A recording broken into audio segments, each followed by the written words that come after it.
ขี้ของไผ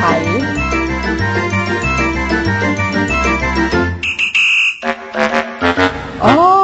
เป็นขี้ของไผเนาะยายตามบ้านตามเฮือนเป็นขี้ของไผเนาะตัวอย่างเนาะยางเป่งแปะเป่งแปะเอาเบิ่งน้ำกันเนาะเอา1 2 3เป็นตัวอย่างป้าโตเป็ดแม่นแล้วโตเป็ดโอ้อันนี้ก็เม็ดขี้ของไผอีกเนาะนั่นเป็นก้อนน้อยๆน้อยๆน้อยๆโอ้สัตว์ตัวนี้มักกินหญ้าตัวอย่างดีเนาะเอานับพบกัน1 2 3แม่นแล้วกระต่ายโอ้วันนี้เป็นกองใหญ่แท้แม่นขี้ของไผเนาะยายตามทุ่งนาเดินบ้านบางบ้านอยู่กองตารางก็มีอีกเป็นตัวอย่างเนาะสัตว์ตัวนี้ขี้ของมันเฮ็ดฝุ่นได้เป็นกองบักเยอะตัวอย่างเนาะเอามาเบิ่งพร้อมกันเนาะเอา1 2 3แม่นแล้วเป็นหวยเนาะอันนี้เป็นขี้เป็นกองอีกอยู่ตามหนทางก็มีอยู่ตามหน้าบ้านก็มีโอ้ยเป็นขี้ของไผเนาะยายตามบ้านตามเมืองสะสู่สะทรายแบบนี้ขี้ของไผเนาะเบิ่งได้เป็นตัวอย่างเนาะตัวหมามันเห่าได้ใดหมาเห่าได้ใดง่องมันบ่แม่แล้วโอ้เป็นขี้ของไผอีกอันนี้ขี้คือมาสูงแท้โอ้ขี้ลงมาแต่งามไหมพุ่นน่ะขี้ของตัวอย่างนี่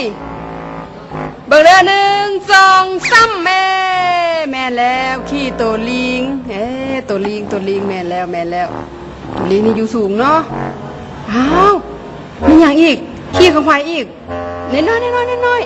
เฮาเกือบจะเบิ่งบ่เห็นโตของมันเป็นยาวๆมันมักอยู่บนหกแล้วก็มักอยู่หูได้พวกหลานว่าเป็นตัวอย่างเนาะตัวอย่างเนาะนี่เนาะตัวอย่างเนาะ1 2 3แม่แล้วตัวงูตัวของมันเป็นสีหยังเจ้าเป็นสีเขียวก็มี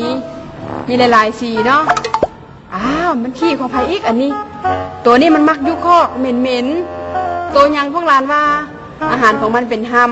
ำคนเฮามักเลี้ยงอยู่คอกตัวหยังเนาะแม่แล้วตัวหมูฮอกจังไดอูดขี้ของมันเหม็นถ้าบ่ล้างดีๆเนาะโอ้อันนี้เป็นขี้ของไผคือมันเยอะแท้เบิ่งพร้อมกันเนาะ1 2 3ตัวสร้างขี้ของตัวสร้างตัวบักใหญ่ขี้กองบักใหญ่สร้างกินอย่างเป็นอาหารแม่แล้วกินไม้ไผ่กินต้นกล้วยสัตว์อันนี้เด้เป็นก้อนของไผ่นี่เป็นก้อนของไผ่พวกเราเป็นก้อนไผ่เราชิไปใส่นี่นะเราชิไปใส่เนาะเบิ่งเนาะ1 2 3แม่แล้วเราไปทายยูวิทถ้าเขาเป็นคนเขาต้องทายใส่พวกหลานว่าเจ้าแม่แล้วเขาต้องทายใส่วิททายเลยจังไหนทายแล้วต้องล้างมือให้สะอาดแม่นบ่แล้วก็เช็ดมือเนาะทายแล้วก็ต้องล้างพร้อมบ่ให้แมงวันตอมถ้าเขาทายทุกทีเขาเป็นหยังแม่แล้วเป็นพญาติท้องพวกหลานทายใส่พวกหลานทายใส่วิทเป็นบ่ดีหลายตบมือให้ตนเองเด้